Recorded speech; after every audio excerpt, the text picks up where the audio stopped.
what's your opinion on Kylo Ren / Ben Solo, Adam? I like Kylo Ren. Adam Driver's a great actor, and I think he looked really cool, had a great menacing purpose in the sequel trilogy. He was definitely one of the highlights for me, yeah. Well, you're going to be gutted when you hear this news that you definitely haven't already heard. Bob Iger shut down the badly named Hunt for Ben Solo film. What? No! This is the first I've heard of it.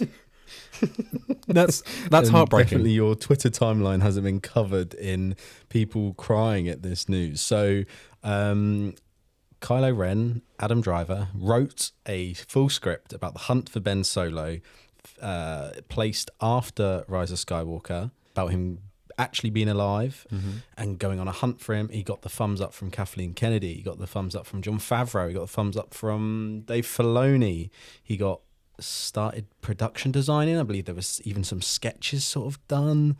All the wheels in motion. They took it to Bob Iger and he went, no chance. How's he alive? Oh, what? And the whole thing shut down. This is a real shame. I mean, I would love to see Kylo Ren return. And actually, it's really encouraging to hear that Adam Driver was the leading force behind this. If I thought, I really would have thought, of all the people involved in bringing back that character, I would have thought that Adam Driver would have been too mature and too sort of like, I'm a proper actor, I'm not going to come back for this rubbish. But no, he's game for it, and that's brilliant news. He's in Marriage Story, he's in House of Gucci, he's in that shitty futuristic dinosaur film, what's it called, 6-7, something like that. Not 6-7. But he was like, no, I want to be Kylo Ren. I thought the same. I thought he'd have the same attitude as Harrison Ford does, which is very apt, bearing in mind he is Ben Solo. But no, it was Bob Iger, shut it down, and it seems as if the internet is going on a bit of a crusade to try and get this film actually made. And I mean, they did it with Sonic with the change of design. Yeah. And remember when Ryan Reynolds sort of released the Deadpool trailer, and that literally got people on board, and they said, okay, you can make it. So fingers crossed, we might be seeing it in the future. Hashtag bring back Ben, I guess. Quadraneros, yeah? Ben Quadraneros.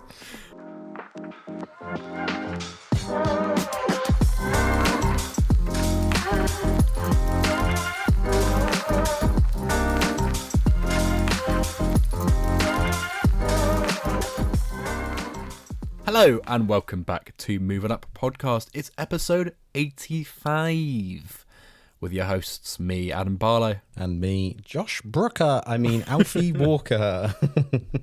You fought Josh to the death, and look who came out on top. Look who came. It was like Paul Mescal and the Rhino in the arena. And I won't tell you who was the Rhino. How have you been, my good man? All good. Nice to have seen you in person. We were walking to a tube station, weren't we, on Saturday? And we were like, when was the last time we saw each other in person?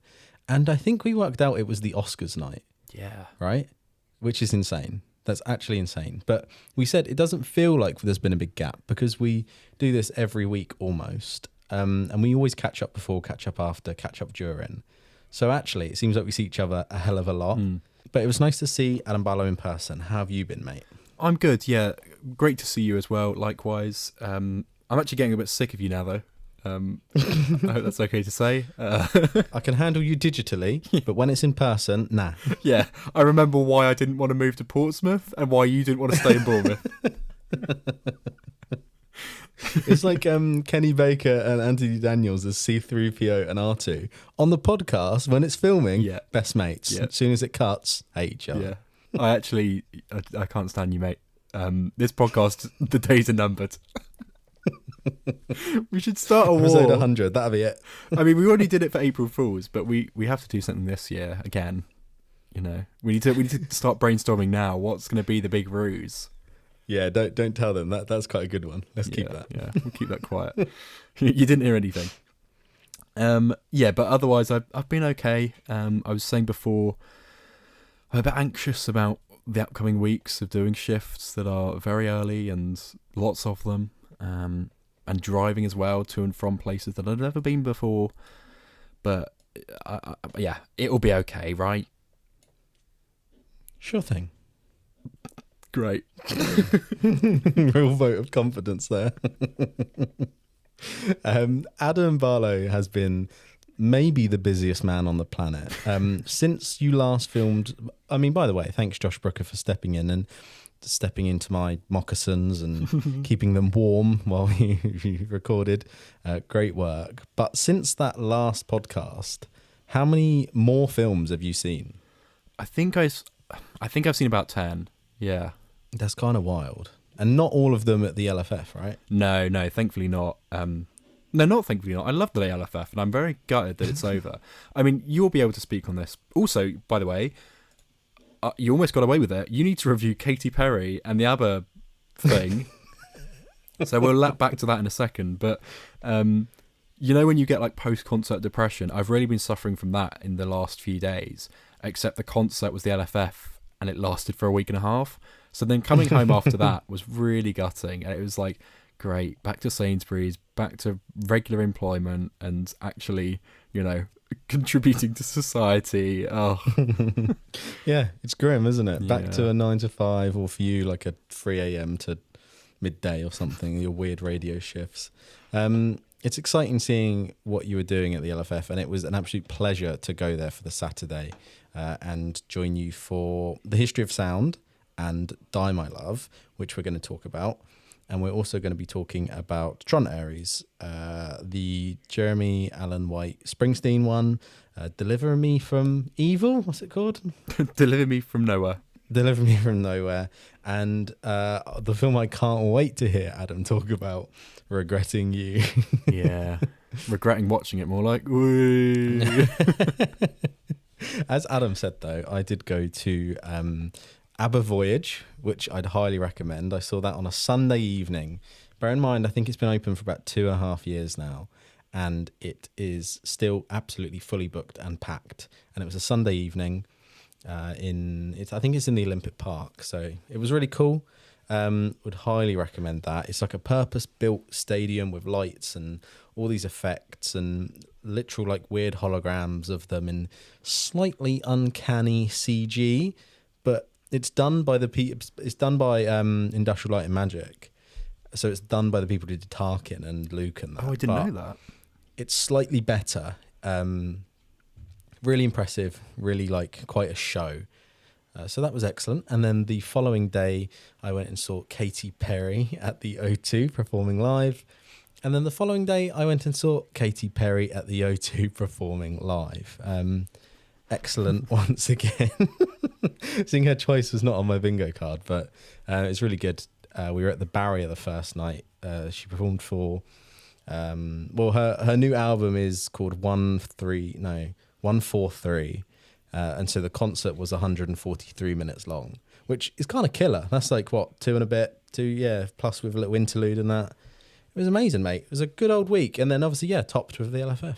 Great. And it was your first time at the LFF as well, because of various ailments and illnesses that you've had in previous years. What did you make of it?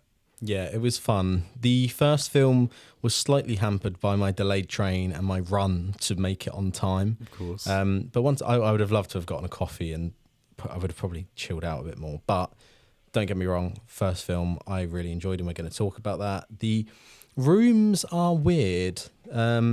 Definitely made for a concert. You can tell that from the audio. I did quite enjoy the way that the sound works in there, the way that you do have different things coming from different speakers. It was all a bit trippy at some points, especially when there was like these dream sequences. And then, we obviously camped out and got some eyes on Paul Mescal and Prince Charles. What's his name? Josh O'Connor. What's his name? Josh O'Connor, there we go. And Josh O'Connor. And we even saw Alexander Skarsgård in a sexy sleeveless shirt and leather pants. That was truly something. Oh my God, I need to talk about Russell Tovey, Adam. Oh yeah, of course. Guys, Russell Tovey touched my shoulder. Oh my Russell, goodness. if you're listening, DM me. You know who else's shoulder he always touches? Fill in the blanks, guys. I've already mentioned Star Wars. There we go. Need we say more? Probably, but we're gonna leave it at that. I mean, definitely DM me if you're with Pedro. I'm sure Eiffel Tower's great this time of year. Yeah, Palace. it was amazing though. Good time. We saw him, and then I pointed him out to Adam. I was like, "Oh my god, look, there he is again!" And Adam was like, "Let's get a photo." I was like, "No, I'm too socially awkward for that." No, it was excellent. And then we saw the history of sound that we're going to talk about again. Yeah, definitely. So let's start, I suppose, with the first LFF film we saw that day. Makes sense to start there, I think. This is Die, My Love.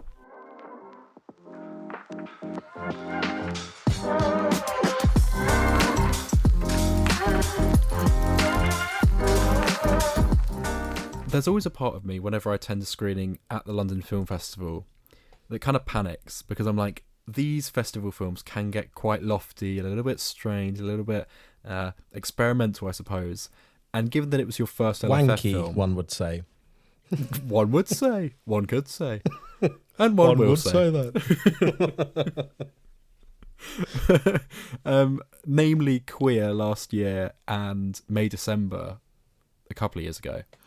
Films that are, quite interesting, and ones that you sort of sit back and watch with one arm to your chest and one arm on your chin, being like, yes, very interesting. Die My Love, I think, was this year's version of that film.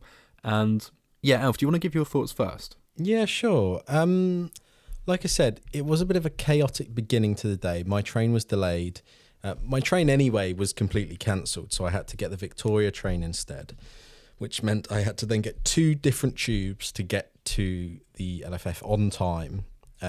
Train was then delayed, missed the connecting tube. It was all a bit of a chaotic rush. But we got there with about 10 minutes to go. So we did sort of usher into the room quite quick. I sat down and I had no clue what to expect, if I'm honest. I think I'd seen the trailer once. That was it. And I think that really was it, to be honest. But I really enjoyed it. The first thing you said to me when it finished was, well, that's the artsy one for this year, isn't it? And now you can ponder that or something like that. It's like, I will spend the rest of the day pondering it. After watching it, I wasn't too sure on my opinion of it. It was very much that this year's kind of, lofty, thought-provoking one. But I think the performances were really good. I think it had some excellent sort of, not twists, because I think you could clearly see where it was going, but some excellent sort of deviations on where it went. It did keep me on my toes a bit. There was a lot of sort of running around with knives, and there's always a baby there and stuff. I was like, I don't know what this film's going to do. And with a title like that, I'm worried something is going to happen. But no, I really, really enjoyed it. I think it was well deserving of the little round of applause it got when it finished. That was a new thing to me. I didn't realise they did that at the LFF. People did usher out of the room fairly quickly, and the man next to me was sat in his seat the whole time. He was on the edge of his seat, and he sort of had his head in his hands, Oh, no. watching the film like this, sort of squinting. And he was only my age, I think. He wasn't that old, and it was interesting. And every now and then he sort of go, "Oh." It was a bit odd. It was a bit of an odd addition to the experience, but maybe fitted the surrealist nature of the film. That's really funny. I should have prodded you really to be like, look at this, mate. Look at him. I reckon he's about 28. He had a mullet, he had a moustache, he had a Carhartt jacket on, Right. Edge of his seat. He had a flat white. He definitely had a flat white. And he just sort of was really on the edge of his seat. Like if he moved forward a tiny bit, he was going to fall off. A head in the hands, staring at the screen, and some weird noises. But Well, bless him. To each their own. I think that's kind of an appropriate reaction to this film, to be honest. It is directed by Lynn Ramsey, stars Jennifer Lawrence, Robert Pattinson, Lakeith Stanfield as well. Neither of us were expecting to see him in there, but he's always a welcome addition to any cast. And it's basically about Grace, played by Jay Lawrence, and Jackson, played by Pattinson, who are a young couple. They've had a baby perhaps earlier than they were planning to. They've moved away to Jackson's dad's house, who before the film has shot himself in the arse. I don't know how the logistics of that works, but there we go. And there's kind of this darkness throughout the film. You're not quite sure what's real, what's fake. Obviously, the title, I think the whole time I was like, well, which one of them is going to die, right? Or is the baby going to die? I think you were of the same mind. Like, well, we already know how this is going to go, right? And yeah, as I say, it's very intriguing. It's kind of it is a bit nasty. It is a bit scary. I think about 2-3 minutes into the film, there's Jennifer Lawrence running at full speed towards a baby, and then like landing on her knees and then sort of jerking forwards and like catching ourselves with our hands just in front of a baby, holding like a bread knife, like butcher's knife, like a big old cleaver type thing, yeah. And it's sort of moments like that is really unsettling, but also quite funny. I did find myself smirking at it quite a bit, and I wasn't expecting to have that reaction. I think you're spot on there. It's definitely, I'd maybe say it's slightly a dark comedy, only slightly. It's clearly dealing with a lot more high, sort of quite intense subject matter. It's clearly like bipolar. I mean, it doesn't outright say it at all. It could be something else, but I mean, that's what I would take from it. But the film is funny. There was like laugh out loud moments. People in the audience were giggling. The scene where they reveal he shot himself in the arse was funny. People were quite a few people were howling at that. And you're right with the scariness. The shot you just said about where she runs towards the baby with the knife, and then she goes inside and they leave it on the baby in the car chair, the knife on the floor, a reach away from it, and you're like, oh my god, is this baby going to kill itself while they're in there? And this is going to set motion. It didn't. It didn't at all. A spoiler. I think everyone thought, oh my god, what's going to happen here? Is this who's dying? Deals with the subject issues really well. I think it's a difficult thing to talk about and portray well. What was that Olivia Colman film? We talk about this like once every fortnight. Yeah. Empire of Light. Empire of Light. That is maybe one of the worst portrayals of bipolar or a sort of mental illness in film. I think it's a really rubbish portrayal. I think the film's fine, but I think her snap is badly executed. Whereas this does it in a really good way. It feels realistic. It felt like this was just a real family, and there was someone with a handheld camera there filming them. They were both excellent, and I think they both excelled in it. Yeah, I do agree. As you say, the female director Jennifer Lawrence, I think, was a producer on this as well, and Martin Scorsese as well. I mean, always a ringing endorsement. Oh, really? Isn't it? Yeah, quite crazy that it's got that backing, but it's a book adaptation, we should say as well. And I think the sort of key theme of it is about postnatal depression, which is not something I know really anything about, to be quite honest, which is really rubbish. But I mean, I am a young guy, so I mean, not that that's really an excuse, but yeah, I think it's interesting that they've taken this film with two actors that will appeal to our generation because of their previous work with, Hunger Games, Batman, Twilight, for goodness sake, all these things that I think for the female demographic specifically that are our age, they will see these two people in this film and be like, oh my goodness, let's go see that. And then find that it's actually about something that they might need to face in their life, which is, I think, quite brave and quite a bold thing to do. I don't know if the film entirely worked for me, if I'm being honest. Maybe I wasn't the target demographic for it, and I was sort of hoping for the ending to make more sense.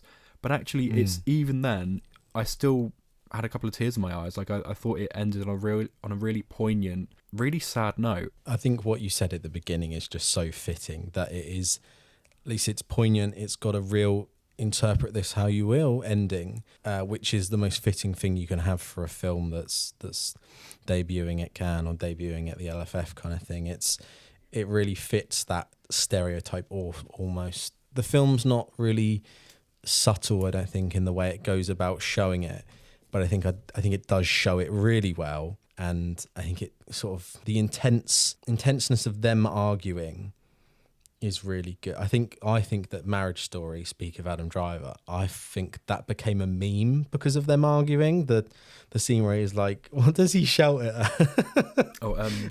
Every day I wake up and I hope you're dead. That I could guarantee that you get hit by a car and die. Yeah, there's none of that. I think J-Lo and Pattinson really really argue well and realistic, and they feel like they had chemistry and they've lost it, and then you feel it sort of reignite again at one point. It just feels really believable. I think it feels quite like intense, like sexually, and the way they're portrayed. I was a big fan, like you. It's not perfect by any means, but for my first film at the LFF, I was more than chuffed with how I felt about this. Good. I'm glad to hear it. And yeah, 7th of November it says here as a release date in the UK. So I mean, if that's the case, it's always a bit difficult to tell these films that haven't, you know, obviously a smaller release. Distributed by MUBI, so it's going to be one of those films, a bit like The Substance last year, may not have the biggest of releases, but I think the people that will see it will be fans of film and will probably sing its praises. And I hope that people are receptive to the dark themes at the core of it.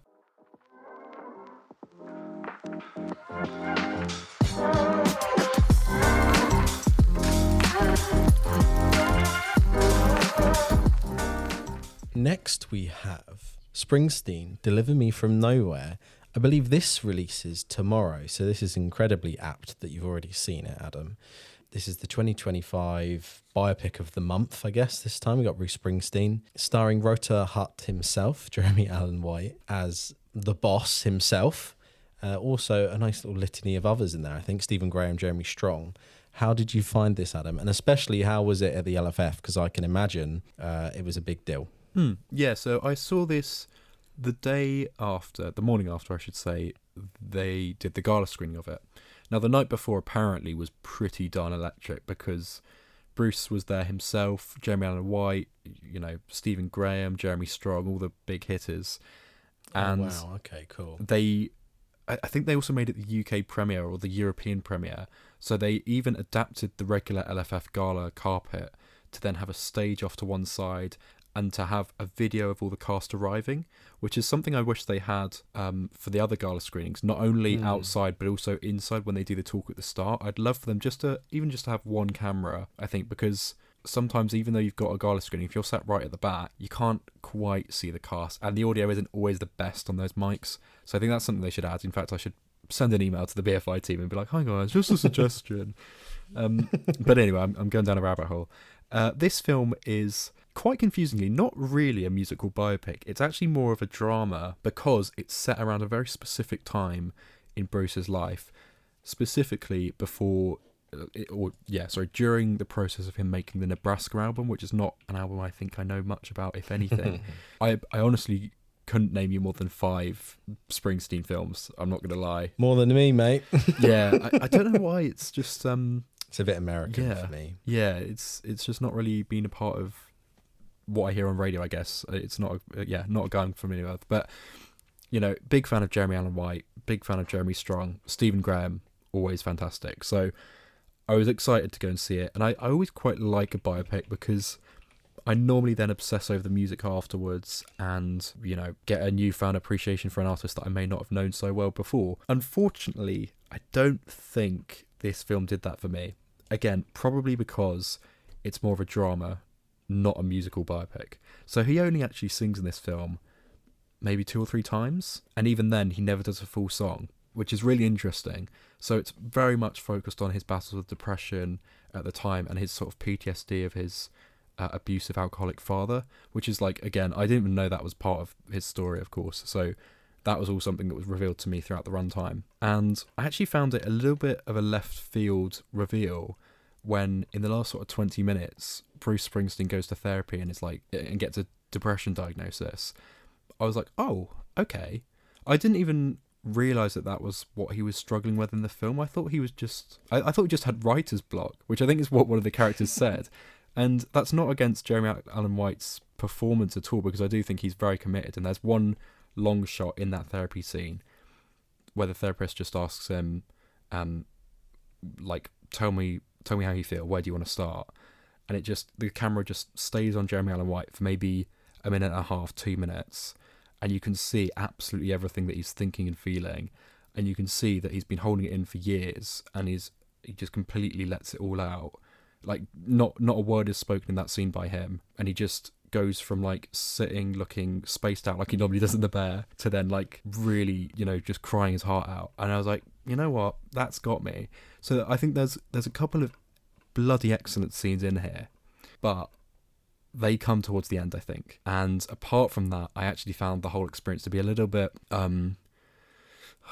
don't want to say boring, but maybe that was it. I was kind of I was never like feeling sleepy, but it was a morning showing. I think had this been a film I'd seen in the evening or afternoon, I probably would have struggled more with it. But yeah, I did find it difficult as someone who had no context at all to go in and be like, oh, they only played like 10 seconds of Born in the USA. I'm like, I could have done with the backstory of that song, but I mean, yeah, it's not a film that's concerned with giving you that, and that's fine. This is something for people that are really in on their Springsteen lore and in on the rock and roll, real groundbreaking music of that time period, which is something I'm just not really equipped to go in and appreciate. So yeah, I probably won't enjoy it as much as other people, but I think some people may find it even more boring than I did.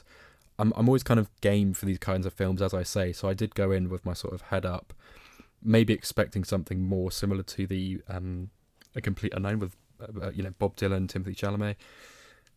But I think that Timothée Chalamet just gave a more interesting performance, whereas this feels a little bit more cliche. As I said, I didn't know it was going to be a depression diagnosis, and I think that speaks to how maybe sepia-toned and, not dull, because that really feels like harsh to the film, but it just felt very, it's a drama, but I'm writing songs. You know what I mean? Subdued is exactly the word. Thank you. Yeah, subdued. I think that's how I'd best describe it. Put that on the poster. 2.5 out of 5. Subdued. Adam Barlow, moving on up. A bit of a shame. Like you, I have no relation to Springsteen. I mean, I wouldn't be here if I did, would I?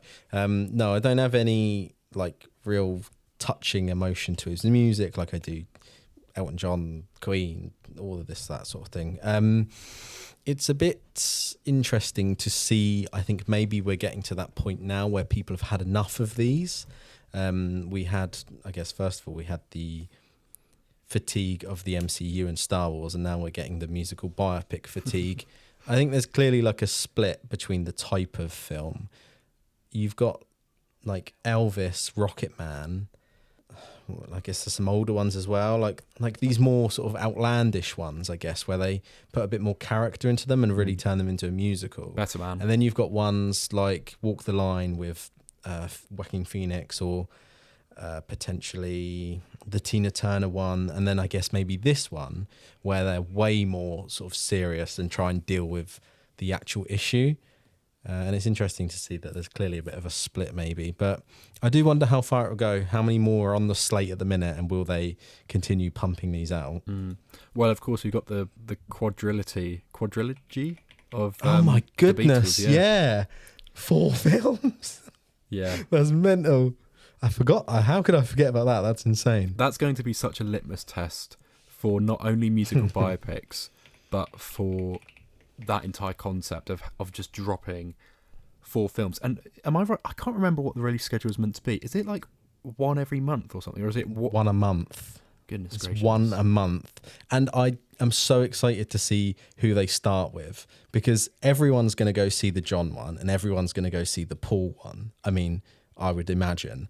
People aren't turning up for the George Harrison biopic, and people definitely ain't showing up for the Ringo Starr biopic, are they? Like, it's so interesting to know where is this going. And Sam Mendes though as well, and actors, some pretty good casting, but wild to imagine that they're doing one a month. My dad doesn't go to 4 films a year, let alone 4 films in 4 months.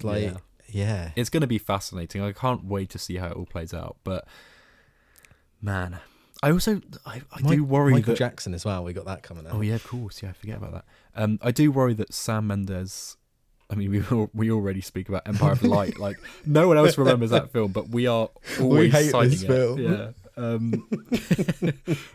I don't know if his direction is strong enough to carry that off, but we'll see. We will see.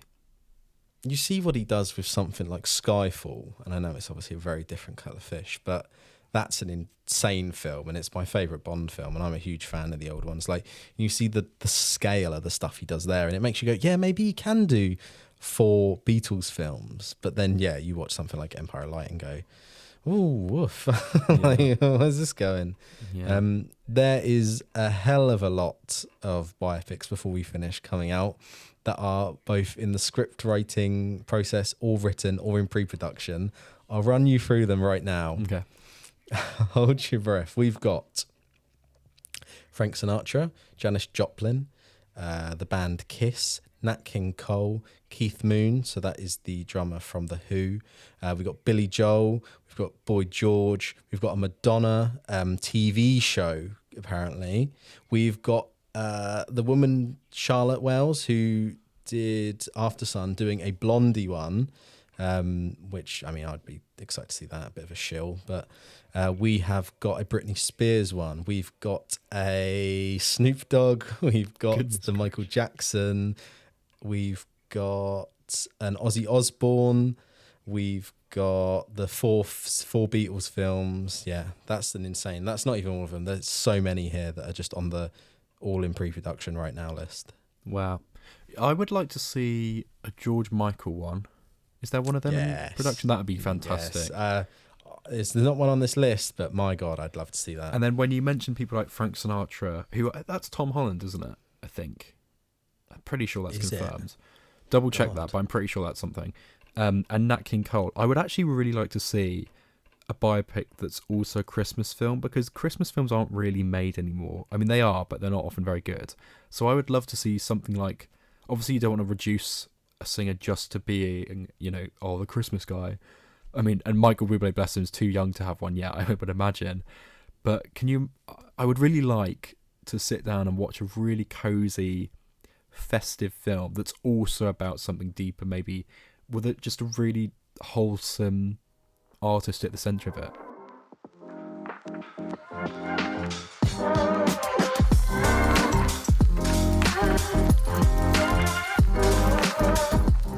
My most anticipated film of the LFF, and Adam Barlow got us some tickets. How about that? The History of Sound, the 2025 sort of romance, definitely musical. Didn't realise it was going to be so musical, if I'm honest, which maybe more fool us with a title like that. Starring Paul Mescal and Josh O'Connor. An incredibly intimate, quiet film. I've got mixed feelings. I really enjoyed it. Some elements of it I did struggle with. But Adam, you go first. How did you find this one? I think when I came out of it, I enjoyed some parts of it. I remember you and I saying that some of it felt a bit sleepy. But in the days since, I think that last sort of half hour of the film is really well done. And that final message, I don't even think it's actually intentional, but I've seen people online really praise it for celebrating the importance of recording our history and recording art in physical forms. And I don't want to extend the metaphor too far, but dare I say, is this a film about Blu-ray and DVDs and CDs? Maybe. But that's what I took from it. I'm like, actually, this is a really beautiful... I think the love story works perfectly fine. I think it's very... clearly a rip-off of things like, Brokeback Mountain, that kind of stuff. And it's fine for what it is. But I found the more interesting part of the film to be about that journey, which actually they kind of skip over in some regards. I would have liked to have seen more of that in the film. But it's more about Paul Mescal's character, which is an interesting direction. But also, if you cast Paul Mescal, you're going to make it about him. It was really cool to be there and see them on the red carpet and then see them walk on the stage in front of us. And we had some good seats as well. I think our seats, even though they were a little bit further back, they were potentially better than for Die My Love. They were sort of angled a little bit better.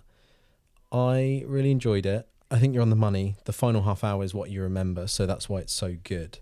It did get me to cry, especially the last few moments where it really sits on the outcome of the situation. It obviously, a very, very light spoiler, it has a time jump, and it spoke to me. It obviously will speak to me more so, I think, than you, as you're not gay. So I think a film that you can relate to always going to speak to you more. And I've spoken a little bit to Mason on Instagram saying, and he said the same. He said that, like, the final moments of it really, really like broke him. And yeah, I feel the same. I had some tears.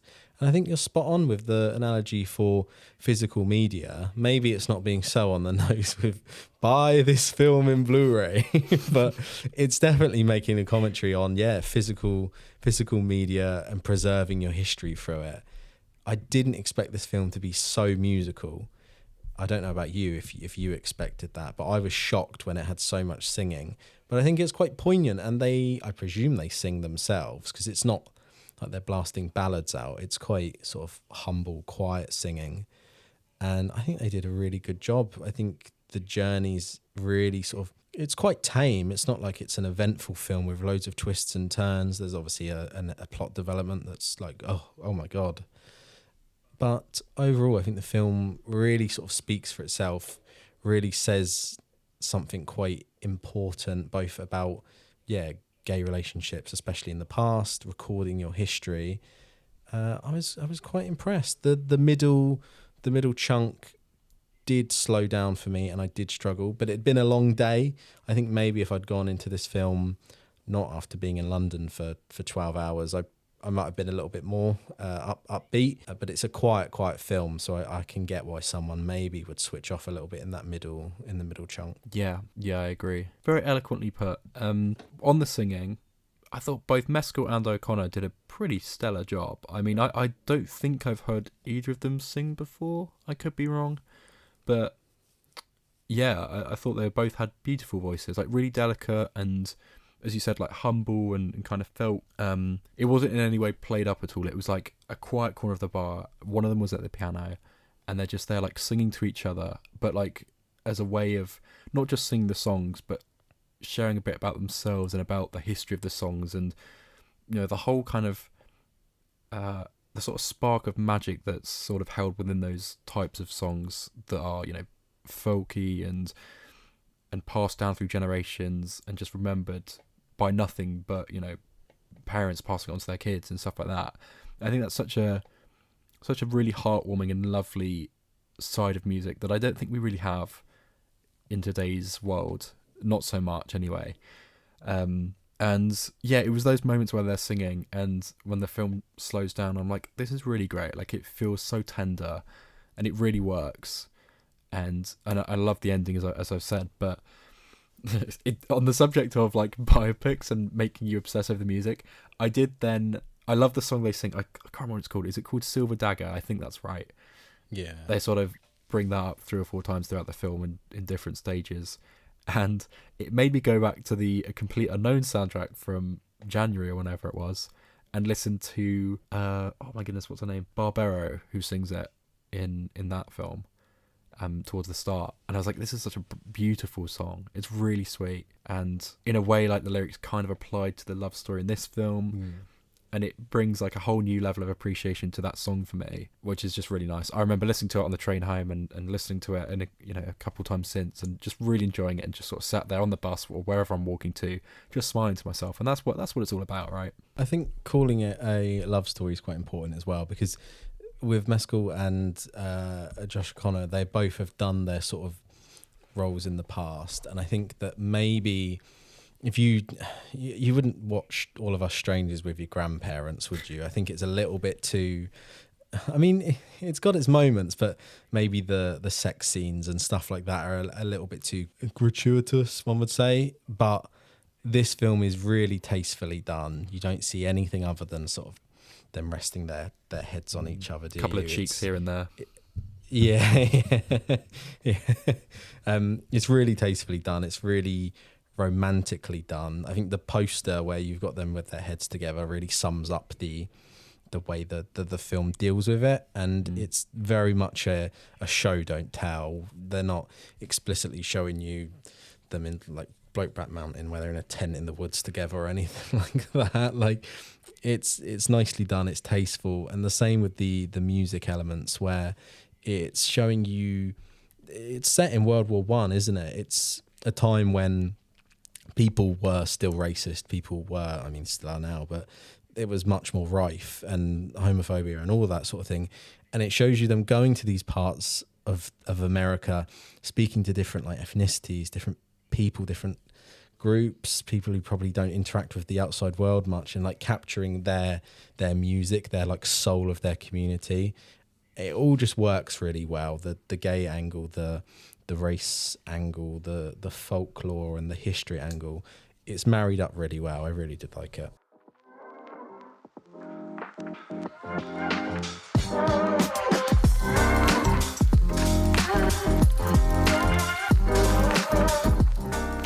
Tron ARES, the third, I believe, film in the Tron sort of series, I guess you could call it that. We're just looking at his other films here. He did Young Woman in the Sea, which Adam, I think I remember being a big fan of. Yeah.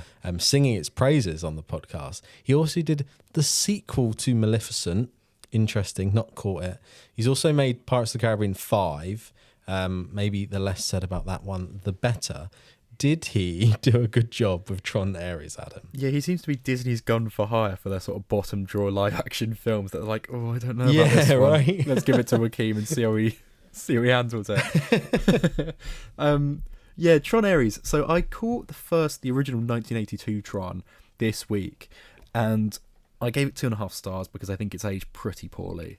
But then I read other reviews. Really? You gave it how many stars? 2.5 out of 5. Yeah.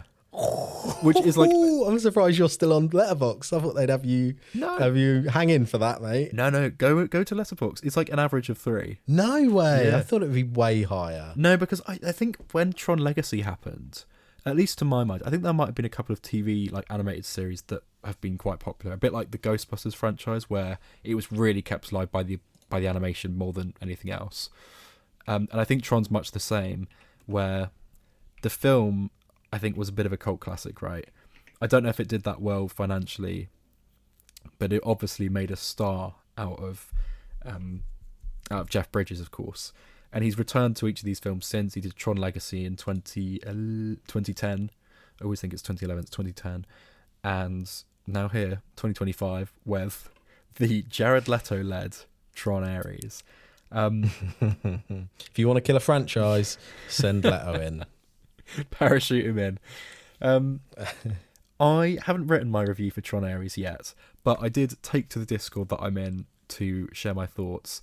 I said, if there's one role that I will watch Jared Leto in, it's a deadpan, bland AI that's learning how it feels to have rain fall on him for the first time, because he does an excellent job at being of doing that in every film he's in. yeah, at being paper thin. Do you know what? This might be the hottest take I've ever said. I actually thought he was quite likeable in this film. I know. Wow. I know. God, you will be hanging from rafters once you put that on your Letterboxd review for the film. I've not seen, like, Jared Leto pops up in like random things, right? I think he's in Fight Club at one point. He's in American He's in Psycho. American Psycho at one point when he gets murdered. Yeah, excellent. In a great scene, like brilliant gifts from that scene. And he's always like, Gucci. He's obviously been like slated behind the scenes for his stupid behaviour on set and really being method when it doesn't really pay off that well. I thought he kind of did an all right job here.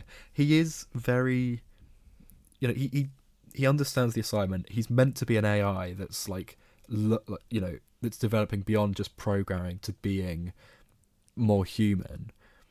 And at the end, I don't think he looks human. He never looks human. He's always too glossy. At the end, because his hair's like straight and black for the whole film until the end of the film, where I won't give too much away, but he is allowed to be a bit more free. I'll say that. And his hair is then like just how it is in real life, where it's got sort of frosted tips at the end. And he's on a motorbike and he's wearing shades. He's got like white jeans on and like a Hawaiian shirt. And I'm like, this is so completely weird. Different to where you were at the start of the film, my guy. But yeah, fair enough. It's a bit like Jason Momoa in Fast 10 when he's swanning around Miami or wherever that's set, just in like holiday clothing, and he's like camping it up. It's very, very bizarre. But I do think he he was actually quite accurately cast here somehow. I mean, obviously it's not going to make any difference. This is bombing already, but I thought we did fine. You've got Evan Peters in there, mostly known for Quicksilver, I think, in the Fox X-Men universe. Never had his big break, has he? No. Never sort of taken off. People like him for. I mean, he's all right in American Horror Story, the TV show. That's kind of what got him famous. But he's never had his real moment of stardom, I don't think.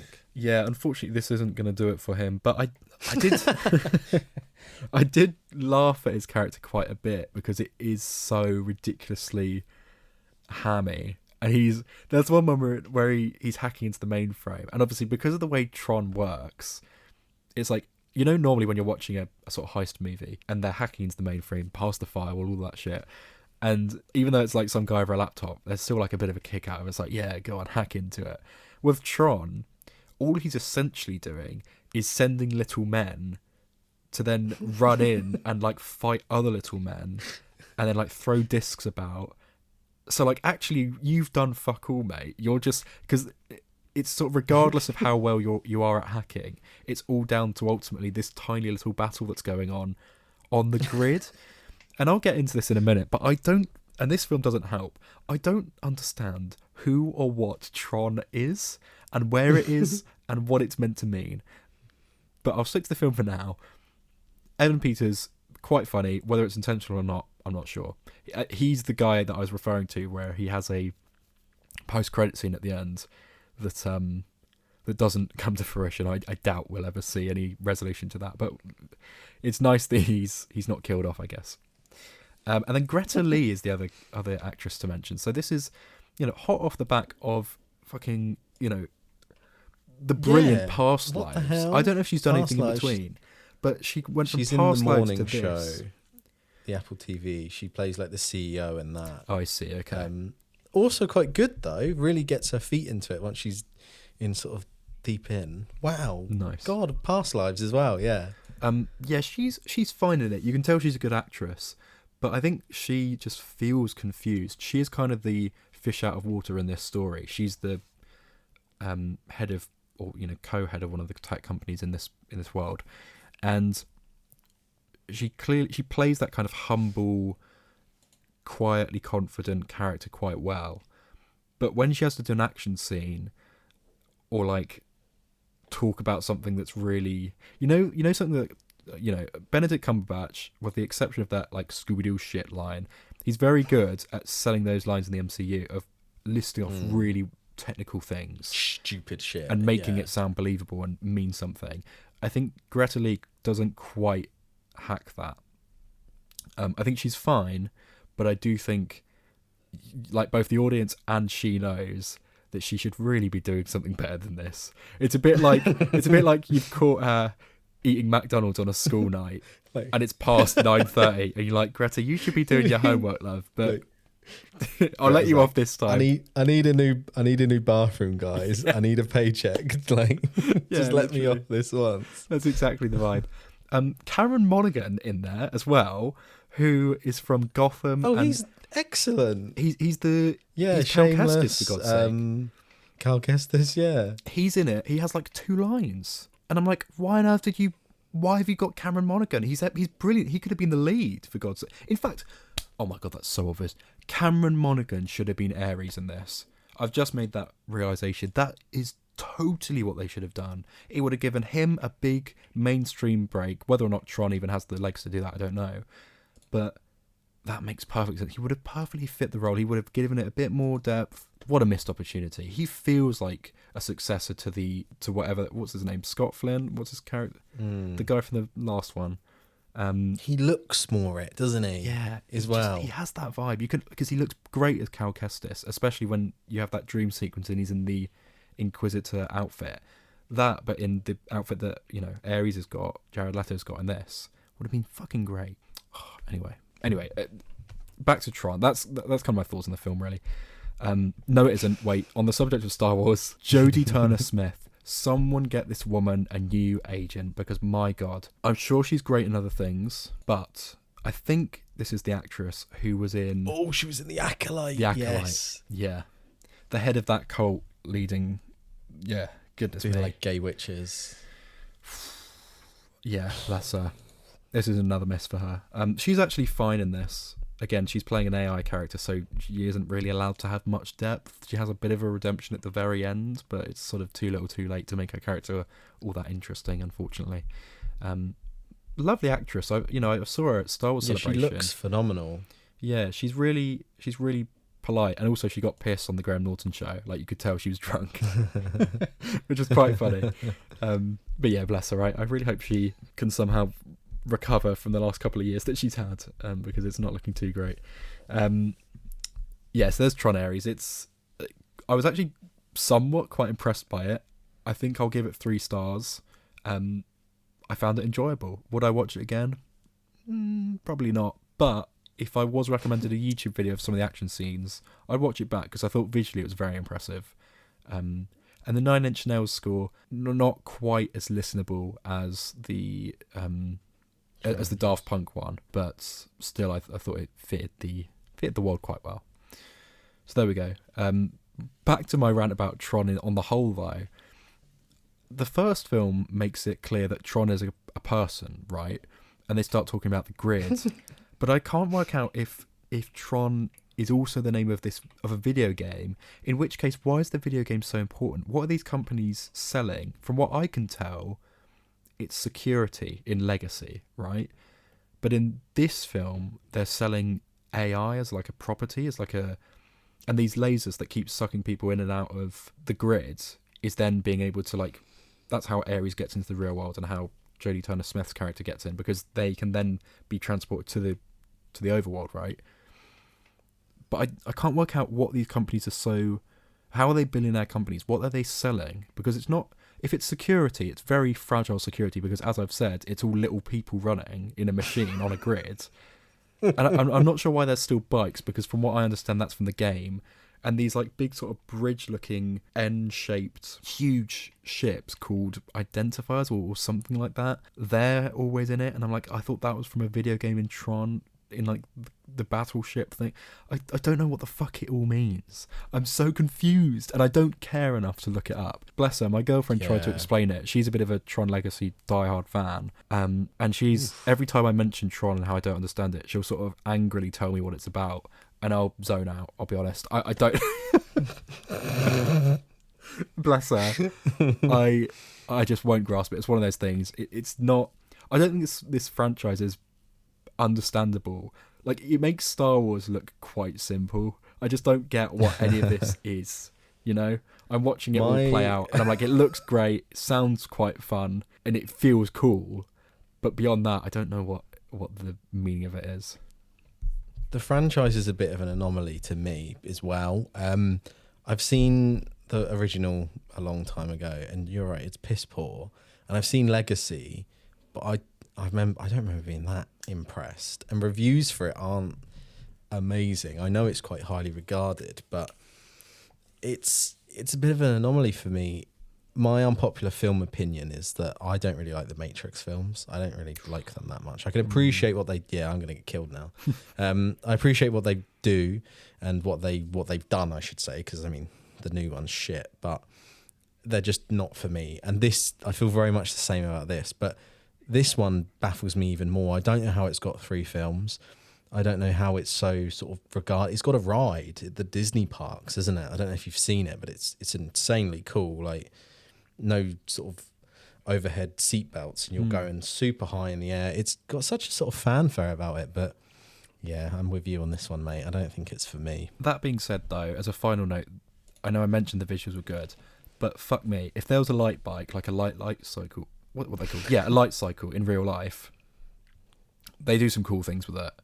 And it's kind of worth the price of admission. I mean, albeit it was free for me. I've got my Limitless, but still, you know, I would fork out 10 quid to see these action scenes. I thought they were very well done.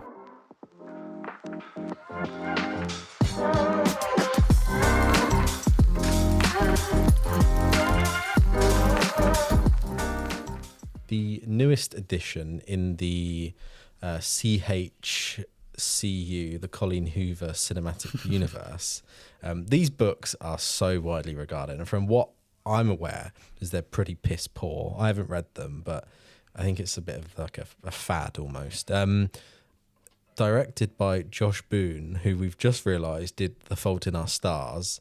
Quite fitting, I believe. This is Regretting You, and I've been looking forward to Adam talk about this one. Take it away, Adam. How was this film? Was this a press screening as well? It was, yeah. It's a media screening in Leicester Square at the usual Cineworld, but not in the IMAX room. It was in the Super Screen room, which I hadn't been in before, so that was a bit of a... Which is in the basement. No, it's off to the left, but it caught me off guard. I was like, oh, okay, we're not going in the big one? Oh, okay, a bit of a smaller one, but still a big screen. It's basically IMAX, but not IMAX, if that makes sense. Yeah, Regretting You. Man, what a...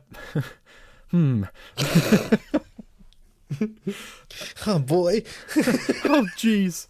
I don't remember what I thought of It Ends With Us. I've clearly scrubbed it from my memory. I think I remember it being quite sappy and convenient and, very exactly what you'd expect it to be, basically.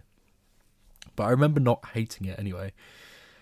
There's been huge backlash that's still going on from that film, obviously, with some of the cast and Ryan Reynolds' wife getting involved, and Ryan Reynolds also somehow being cancelled for it as well. I'm not quite sure what's going on, but it's a whole train wreck over there. In the wake of that, sort of driving in a Batmobile out of the explosion of It Ends With Us is Mason Thames and McKenna Grace in this film, Regretting You. And my goodness, Colleen Hoover is nothing if not mad, because because this film, just when you think it's hit its sort of the low point that a character can stoop to, they just keep digging their hole, and it just keeps getting worse and getting more awkward and more cringeworthy. And it got to the point where I think for the first half, bearing in mind this is a press screening, these are influencers, members of magazines, members of podcasts like us that love movies, and I think we're all a bit like, oh, come on then, Colleen Hoover, rolling our eyes like, let's see what you've done now. I don't think any of us could have expected something of this caliber, because the first half we were all like, okay, I'm not quite sure if I should be laughing or if I should be endeared by these characters. I'm not really sure. You've seen the trailer. It's basically McKenna Grace playing the lead character. Her dad and her auntie die in a car crash. Turns out that they were having an affair, which is mad in itself. And then you find out that her mum, dad, auntie, and I guess uncle, right, were all like college friends, and basically in a sort of, they were coupled up, each of them, but it was clear that that her mum and the uncle had a thing for each other, and they were kind of sort of in the wrong couple, if that makes sense. And because they didn't make it clear at the time, and it was all messy with like early teen pregnancy, they never sorted out their relationship mess. So then years down the line, 18, 17 years down the line, it all comes to a head when obviously the two die, and it's revealed, oh my goodness, they actually carry this fling on. So then you've got the two characters that are left alive, played by the usually great Dave Franco and Alison Williams. Dave Franco is either he's horribly miscast or is taking the piss, because he's so damn irritating. He's doing this silly, like, he's doing this blink that's very sort of forced, and he needs glasses, and he's playing this very meek, mild-mannered guy that all of a sudden it like just comes out with the most disgusting, grossly romantic things. Like, I don't want to spoil all of it because it's actually a delight to watch it play out. But there's a moment where Alison Williams' character, also she's terrible in this film. I don't know if she's a good actress elsewhere, but she's really bad here. Like, nigh on unwatchable. Really does not work. Yeah, like one of the worst performances I've seen this year. Bless her. Goodness me. Her character is obsessed with Jolly Ranchers, right? Which reminds me, as a side note, of the cheeky chappies, Paul Mescal and Josh O'Connor, who also love cheeky chappies. They also love Jolly Ranchers. Anyway, she loves Jolly Ranchers, specifically the watermelon flavoured, right? And they have a moment, her and Dave Franco, where she's like, "Oh, I never understood," and this is genuinely how it's delivered.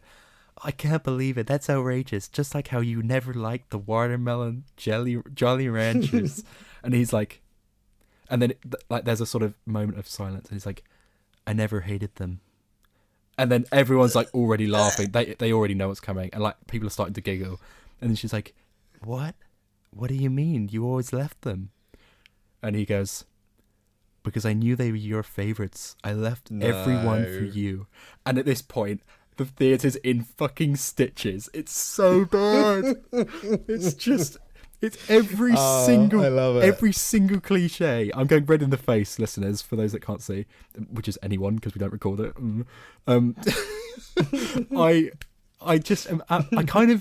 I walked out of it, and like Tamsin went along with me. Thank God you missed this, mate. Really dodged a bullet. But she got the train to London for this shit. Tamsin got a bit teary-eyed at the end, and I turned to her, and she was like, "Can I use?" We've been to the Jurassic World experience, which, by the way, we don't even have time to talk about. I'll mention it next week. Fantastic. But I had this new Jurassic Park hoodie on, and she was like, "Can I use your sleeve to wipe my eyes?" And my head slowly turned to look at her, and she had tears rolling down her cheeks, and I whispered, like in an angry, like, "Are you serious?"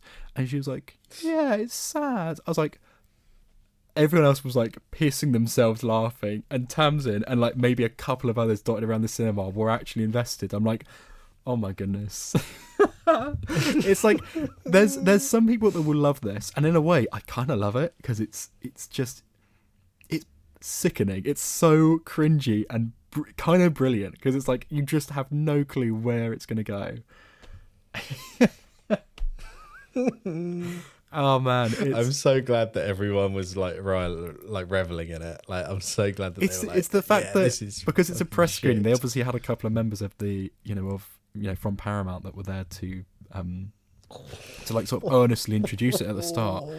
And like, hi guys. So we really hope you enjoy Regretting You. Just to let you know, we've got a review embargo until 6 p.m. tomorrow. So social reactions are encouraged, but please don't post full reviews until Wednesday afternoon. Thank you and enjoy the show. And then walked off, and then they played a trailer for The Running Man, which comes out soon. Looks great. I've seen that trailer about 30 times now, just at press screenings. But yeah, and then to watch this, like, it's the first film I think that I've been to a press screening for that I really was like, oh no. While we're here airing dirty laundry, I'm calling you out now. What's his last name? Do we know his last name? No, it's just Mason, isn't it? Yeah, okay. I'm calling you out, Mason. You said that...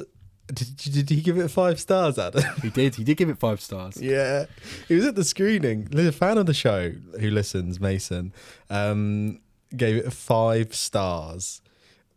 Insane. And I am asking you to email in and justify why you gave this film 5 stars.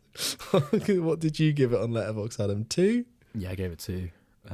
Yeah, rough. Yeah. Rough. But can I tell you, just the 2 stars hasn't come from nowhere. That's not out of sympathy. 2 stars entirely for McKenna Grace and Mason Thames.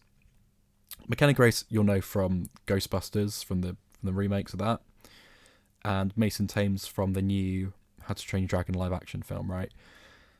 I didn't realise it was him. Both of these actors, really great work. Like, they are so clearly, stars on the rise, because both of them get the sort of silliness of the film. There's actually a really beautiful scene towards the end where those characters that I think that's what made Tamsin tear up. And that, I've got to say, I was like, I sort of sat back, I was like, you know what, that was all right. That was nicely done. I gave it the benefit of the doubt for that.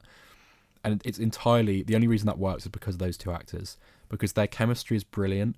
They've been adorable in the press sort of run of this film. And I think I saw today that they are officially dating. Oh, wow. Okay, that's why they've got chemistry then. Yeah, which is lovely. Yeah, they're sort of both 19, 18 years old, so, hormones running wild. There's a scene in this where, again, another outlandish scene where, to spite her mum, she's like, right, I'm going to have sex. I'm going to have sex with Miller. I'm going to have sex with him. And then they sneak in like the back door. Sorry, not the back. Goodness me, that's not a euphemism. He sneaks in the window. Sorry, Mason Thames sneaks in her back door. I'm sorry, Adam Barlow. So yeah, Miller sneaks into Clara's room, and then like they sort of start undressing each other, and they're like, oh, I love you, and it's so like awkward because they're only doing it to spite the mum, and you're like, this is such a bad dynamic. That just communication across the board from any of the characters between anyone else apart from, as I say, Clara and Miller, is really laughable. But goodness me, I do think, having said all that, fans of Colleen Hoover will bloody love this.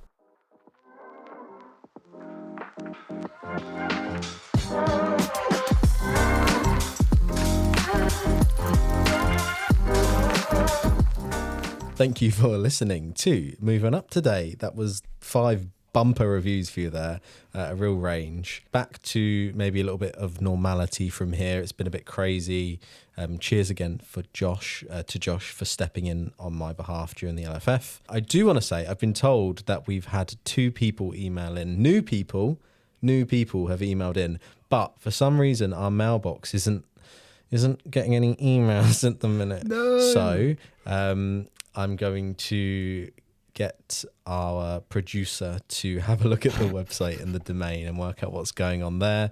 And if that fails, I will DM said person and get them to just send it to my own personal email. Well, hopefully that'll be fixed soon. So I'm going to promote it. Please email in. It's hello@movingup.com.